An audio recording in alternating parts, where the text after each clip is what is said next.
There are phrases that at first glance may seem innocent, even sweet, but behind those words can hide manipulation, a lack of accountability, and a dangerous resistance to growth. When a woman ignores these signs, she risks falling into relationships that drain her energy, cloud her judgment, and disconnect her from her inner power.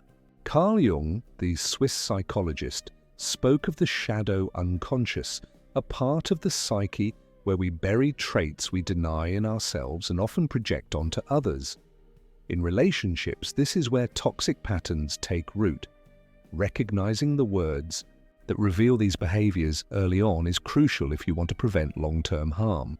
In this video, I'll share 7 phrases that should raise red flags the moment you hear them, because this isn't just about avoiding conflict, it's about realizing that sometimes behind an ordinary conversation, a psychological game is being played, one that could cost you your peace and self-mastery. Seneca once said, "It's not that we have a short time to live, but that we waste much of it, and often we waste it on people who don't deserve it." Each of these phrases carries a deeper, more dangerous root. Ignoring them could lead you into a draining relationship where you lose your focus, your self-worth, and most importantly, your connection to yourself. And believe me, no woman who respects herself, who has worked hard for her peace and discipline, should tolerate these dynamics. Stay with me until the end, because beyond showing you these phrases, I'll also explain how to respond with strength, emotional intelligence, and without losing your center. Let's begin. You have to accept me as I am. At first, it may sound like a statement of authenticity, even vulnerability, but be careful. When a man uses this line to justify harmful behavior, it's a red flag. Jung taught that self-knowledge is the beginning of wisdom, but true growth begins when we stop making excuses and start integrating our shadows. Someone who hides behind "that's just how I am" to avoid change isn't being authentic. He's refusing to evolve. This phrase often appears after you've already noticed troubling behavior, manipulation, avoidance of responsibility, or passive-aggressive actions. And when you try to talk about it, he plays the victim or blames you for trying to change him. But here's the truth. Accepting someone doesn't mean tolerating the unacceptable. Real authenticity isn't about staying the same, it's about having the courage to grow. Marcus Aurelius said, "The perfection of character is to live each day as if it were your last, without laziness, without pretense." A conscious woman shouldn't carry the burden of a man who refuses to grow. Being in a relationship is like rowing a boat alone while he refuses to even step in. Accepting this phrase without questioning it dooms you to excuses, broken promises, and a dynamic where you do all the emotional work. Remember, your environment shapes your development. And if the person you share your life with doesn't help you grow, he's only holding you back. So the next time you hear this, ask yourself, is he truly willing to look inward? Or is this just a sophisticated excuse to avoid change?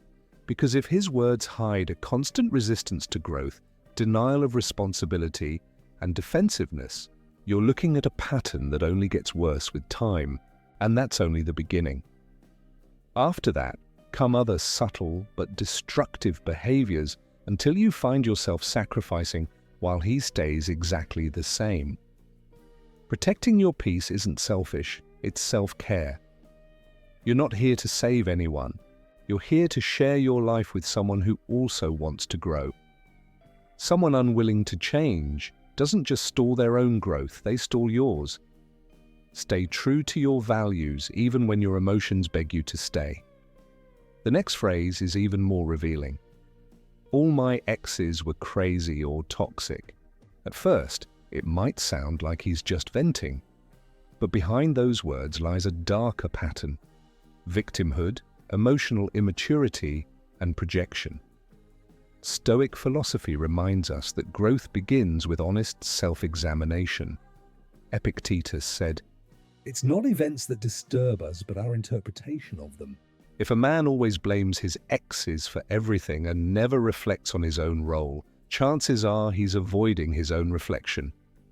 Jung warned that what we don't make conscious controls us from the shadows, and men who constantly speak poorly of their exes are often projecting their own unresolved flaws. This mindset, the chronic victim, rarely takes responsibility. Instead, he recycles blame, dramatizes the past, and unconsciously expects you to be the one who finally won't disappoint him. But ask yourself, is it really possible that all his exes were toxic? Or is there a pattern he refuses to see? Jung said, "What we deny submits us." Being with someone who refuses to recognize their own responsibility is like building a house on sand. It will collapse, no matter how hard you try. If a man says these words, recognize the red flags. Later, the story he tells about his exes will eventually be the story he tells about you. Because a man who always plays the victim will never run out of people to blame. When his relationships fall apart, he won't reflect, he won't ask, "What did I do wrong?" Instead, he'll paint himself as the wounded hero and everyone else as the villain. Being in a relationship like this is like rowing a boat with a hole in the bottom. No matter how much love, care, and energy you pour into it, it will always be sinking. That's why emotional discipline is essential. You must look beyond his words and study the pattern of his actions. Ask yourself, has he ever admitted what he did wrong in his past relationships? Or is his story always about what was done to him? Because if he has never taken responsibility before, what makes you think he will start with you? It's not your role to be anyone's therapist. You are not here to patch up broken men who refuse to heal. You are here to share your journey with someone who walks beside you, not with someone who drags you into their storm. And speaking of emotional manipulation, there is one phrase that you must recognize from the very beginning. At first, it might sound like a declaration of love, but in reality, it is one of the most dangerous traps in any relationship. That phrase is, "If you really loved me, you'd do what I ask." On the surface, this might seem like a heartfelt request, a way of expressing needs. But if you look closer, you'll see the truth. This is not love speaking. This is manipulation. It's emotional blackmail disguised as devotion. What he's really saying is, your love must be proven by your obedience. If you don't do what I want, then you don't love me. And that's not love. That's control. The Stoics taught that true love cannot be forced. It must be chosen freely. It must be built on freedom, mutual respect, and admiration, not on guilt or coercion. Epictetus once said, "No one can enslave you emotionally unless you allow it." And this phrase, "if you really loved me," is designed precisely to enslave. It takes the most sacred thing, your affection, and twists it into a tool of control. Carl Jung spoke about this dynamic in his teachings on the shadow, the hidden part of ourselves that we project onto others. In many relationships, the imbalance of power begins when one person projects their insecurities and their need for control under the mask of love. And phrases like this are the clearest example of that. When a man uses this line, he is drawing an invisible boundary around your love. He is saying, "Only if you do what I want are you worthy of my affection." That is not love. That is manipulation in disguise. An emotionally mature woman must have the clarity to distinguish between a genuine request and a demand that is cloaked as love. Because giving in to this trap may feel like an act of love in the moment, but slowly, piece by piece, you begin to lose yourself. Your authenticity fades, your boundaries weaken, your personal power slips away. And the most dangerous part, the more you give in, the more the demands grow. At first, it's a test of love. Then it becomes routine submission, and eventually you're no longer sure whether you're acting out of love or out of fear of losing him. Relationships built on guilt do not survive.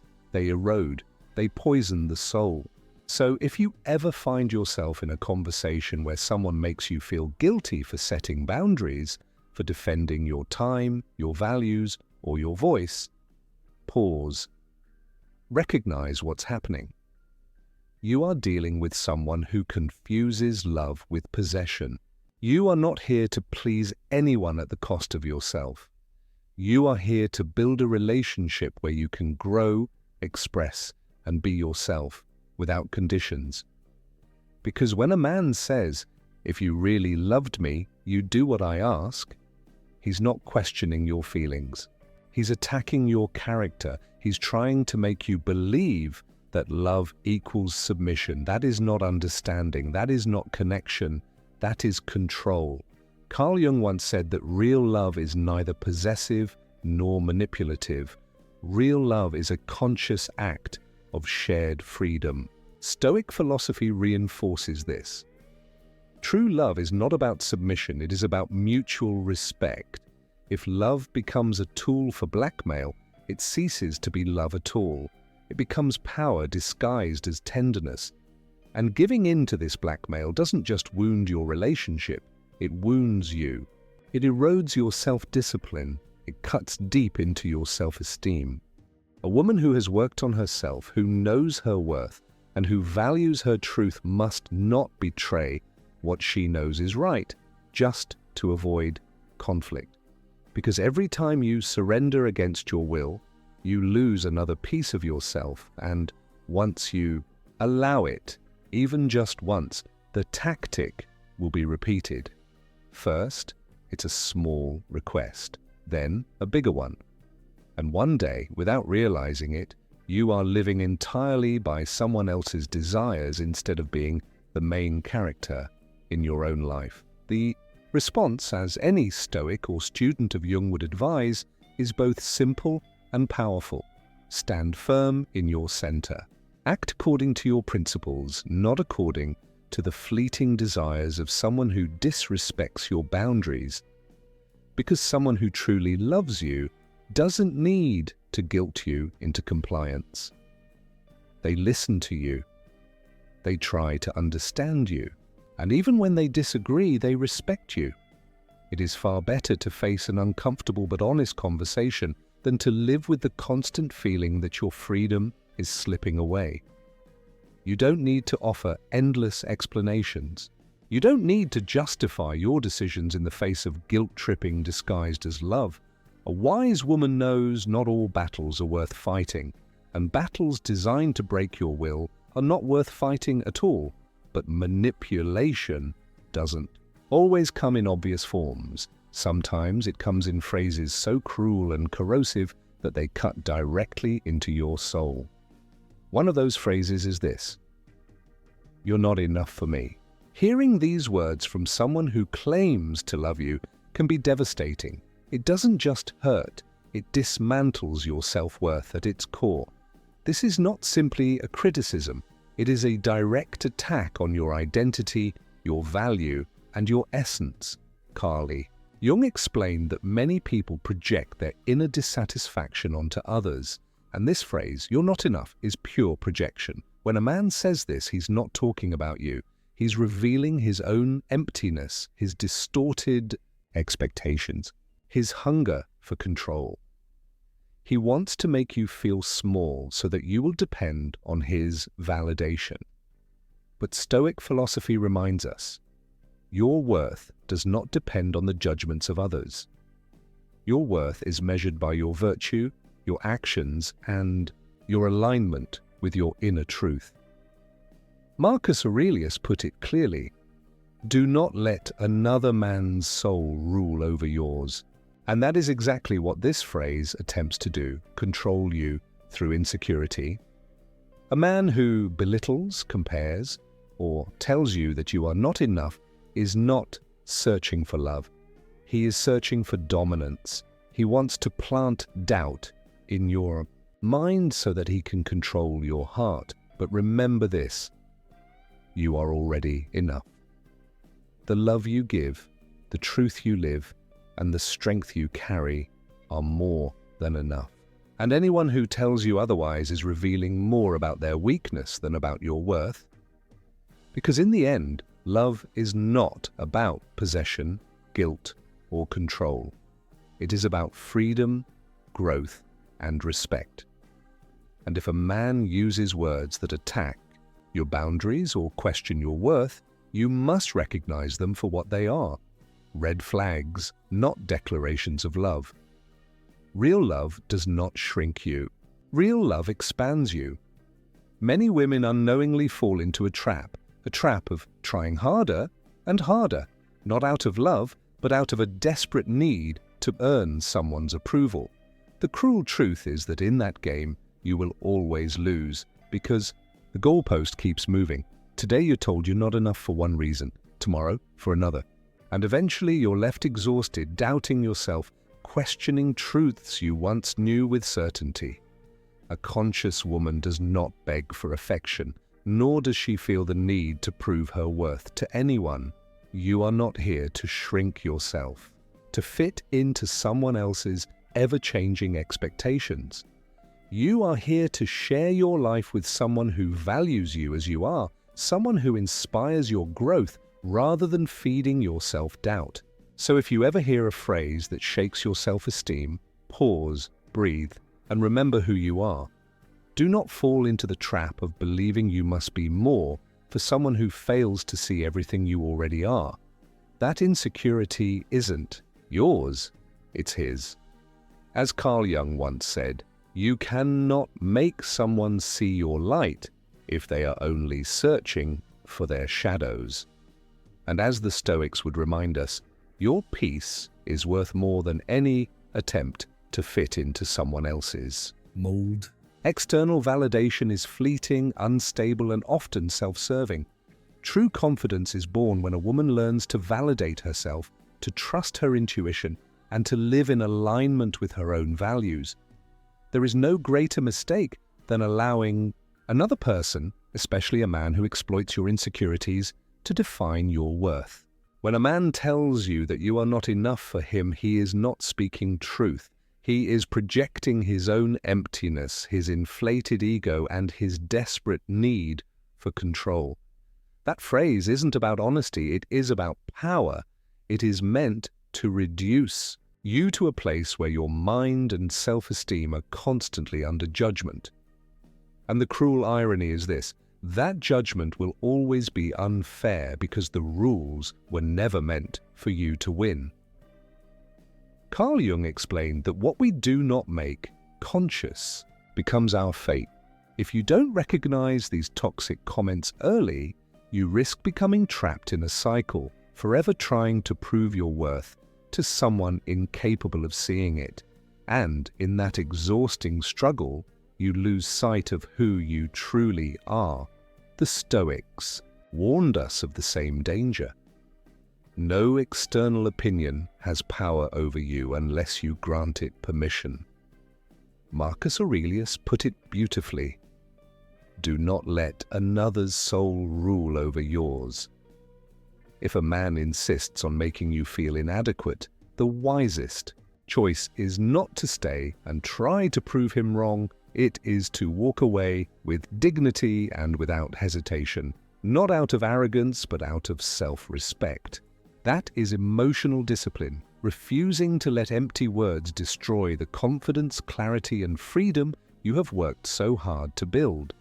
Seneca once said, "The greatest power is self-mastery." And that mastery begins the moment you decide to stop accepting emotional crumbs disguised as constructive feedback. If you ever hear the phrase, "you're not enough," take a deep breath, stand tall, and remind yourself, the problem is not in you. It is in his need to feel superior at the cost of your self-worth. Walk away knowing your value is not defined by anyone else's limited perception, especially not by someone who cannot see your greatness. And then, perhaps even more dangerous, Than being told you are not enough comes a phrase many women hear in silence. Do whatever you want. At first glance, it may sound like freedom. But spoken with irony, coldness, or resentment, it is not freedom at all. It is an emotional trap. It is manipulation disguised as permission. Carl Jung often spoke of the hidden ways people manipulate others through their unconscious shadow. This phrase is a perfect example. When a man says, "do whatever you want" in a passive-aggressive tone, he is not expressing what he truly feels. He expects you to read his mind, to guess his unspoken emotions, and to carry the burden of his unexpressed frustrations. If you guess wrong, you face guilt, drama, and reproach. In short, you are punished not for what you did, but for not decoding his silence. This is not communication, this is emotional manipulation. Stoic philosophy offers us a powerful antidote here: clarity. Seneca summarized it perfectly. Speak in a way that your words require no interpretation. Healthy love is direct. Manipulative love is vague, full of riddles and hidden meanings. When someone constantly places you in a position where you must interpret and decode, you are not living according to your own emotions, you are living according to theirs. Bit by bit, your peace of mind begins to erode. A woman who has cultivated emotional intelligence knows she cannot play that game. The best response to "do whatever you want" is not argument or explanation, it is action. Do exactly what you want. Make your choice without fear, without guilt, and without unnecessary justification. That single act breaks the cycle of manipulation. It forces the other person to either communicate directly or remain trapped in their own passive-aggressive silence. Carl Jung and the Stoics agree. Freedom begins the moment you choose clarity over confusion. It begins when you stop reacting and start choosing. Choosing your words. Choosing your boundaries. Choosing who deserves your energy. Responding with clarity, or even walking away from conversations laced with ambiguity, is not cold. It is emotional maturity. It is the ability to draw a line that says, "I will not let anyone toy with my emotions." The Stoics remind us, never waste time decoding what another person doesn't have the courage to say outright. Ambiguity is not love. It is control. A conscious woman, just like a conscious man, will always choose clarity, consistency, and inner freedom. Stay true to your choices. Act with firmness. And never forget this truth. A man who truly loves you will not manipulate you, speak in codes, or provoke emotional confusion. Healthy love doesn't hide behind games. It shows up with transparency and respect. Real inner peace comes when your thoughts, words, and actions align. And as we've seen, the phrases that at first may seem harmless, "you're not enough," or "do whatever you want," are often red flags. They are warning signs, signs that, if ignored, can lead to relationships that drain your energy, your focus, and your very essence. Carl Jung's deep psychology and the wisdom of Stoic philosophy both invite us to look beyond words, to notice patterns, not just moments, to guard our emotional stability with awareness and wisdom, because this isn't about judging others, it is about protecting your own soul. At the end of the day, your worth is not something to be negotiated. It is not something to be defined by another person's projections, insecurities, or games. Your worth simply is, and the greatest freedom is found when you recognize it, honor it, and refuse to let anyone diminish it.